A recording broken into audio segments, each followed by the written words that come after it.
मला असं वाटतं की विधानसभेला तीन पक्ष एकत्र लढले, तीन पक्ष एकत्र आमच्या विरोधात लढले। एका बाजूला शिवसेना, राष्ट्रवादी काँग्रेस आणि भारतीय जनता पक्ष, आणि दुसऱ्या बाजूला शिवसेना, राष्ट्रवादी काँग्रेस आणि काँग्रेस असे तीन पक्ष एकत्र लढत असताना महाराष्ट्र नवनिर्माण सेना आम्ही एकटे लढलो।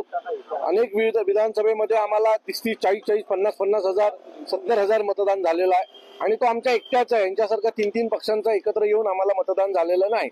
त्यामुळे प्रत्येक प्रभागात, प्रत्येक वॉर्डामध्ये आमची जी काही ताकद आहे ती आम्ही पाहिलेली आहे। बऱ्याचशा प्रभागात महाराष्ट्र नवनिर्माण सेनेला जवळजवळ 5, 6, 7 हजार मतदान आहे, आणि 7 हजार मतदान जर आम्हाला एका प्रभागात असेल तर निवडून येण्यासाठी जो मतदान लागतो तो बऱ्यापैकी आमच्याकडे आहे। पुढील 2-4 महिने अजून आम्ही मेहनत करू, आणि त्या ठिकाणी महाराष्ट्र नवनिर्माण सेनेचा उमेदवार निवडून येण्यासाठी जो काही प्रयत्न करावा लागतो तो आमच्याकडनं केला जाईल। पुढील नजीकच्या काळात सन्माननीय राजसाहेबांच्या प्रत्येक प्रभागवाईज बैठका होतील, शहरावाईज बैठका होतील, आणि सन्माननीय राजसाहेब कशा प्रकारे महानगरपालिकेला सामोरे जायचं याच्या बाबतीतलं कानमंत्र आमच्या सर्व महाराष्ट्र सैनिकांना देतील। मनसे आणि भाजप युती होईल असं देखील गेल्या अर्ध्या दिवसापासून चर्चा सुरू आहे, आनंदाची गोष्ट असेल। मनसे आणि भारतीय जनता पक्ष जर युती झाली तर आम्ही त्याचं स्वागतच करू, कारण मागच्या निवडणुकीतच आमची युती होईल असं बऱ्यापैकी चिन्ह वाटत होते, परंतु काही कारणास्तव ते झाले नाहीत, आणि आम्ही एकटा लढलो, आमच्या ताकदीवर लढलो। भविष्यात देखील जर आम्ही एकत्र आलो तर त्याचा फायदा भारतीय जनता पक्षाला देखील होणार आहे, कारण विधानसभेत जर तुम्ही पाहाल तर अनेक ठिकाणी महाराष्ट्र नवनिर्माण सेना एकट्या लढल्याचा फायदा हा शिवसेनेला पण झाला आणि बीजेपीला पण झालेला आहे। सो बघूया नजीकच्या काळात कशा प्रकारचे निर्णय होतात। आशिष शेलार असतील, मोहित कंबोज असतील आणि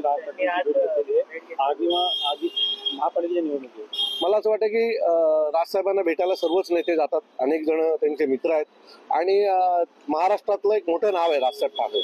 त्यामुळे आज आशिष शेलार मंत्री आहेत, मोहित कंबोज भेटायला गेले असतील, तर मला असं वाटतं की सन्माननीय राजसाहेबांना भेटायचा प्रत्येकाला अधिकार आहे, आणि त्यांच्याकडून महाराष्ट्रातल्या विविध विषयांवर त्यांची चर्चा झाली असेल। मला वाटतं हे नवीन नाहीये, आशिष शेलार अनेक वेळा सन्माननीय राजसाहेबांना भेटायला गेलेले आहेत। सर, पाहायला गेलं तर शिवसेनेकडनं देखील शिंदे गटांना बोललं जातं की मनसेमुळे देखील आमचे काही उमेदवार पडले। योगेश प्रधानांचं म्हणणं की एकत्र यावं, मात्र त्यांनी आमच्या नेत्याबद्दल बोलू। मला असं वाटतं की आता मागे जे झालं ते विसरून आम्हाला पुढे जायचंय।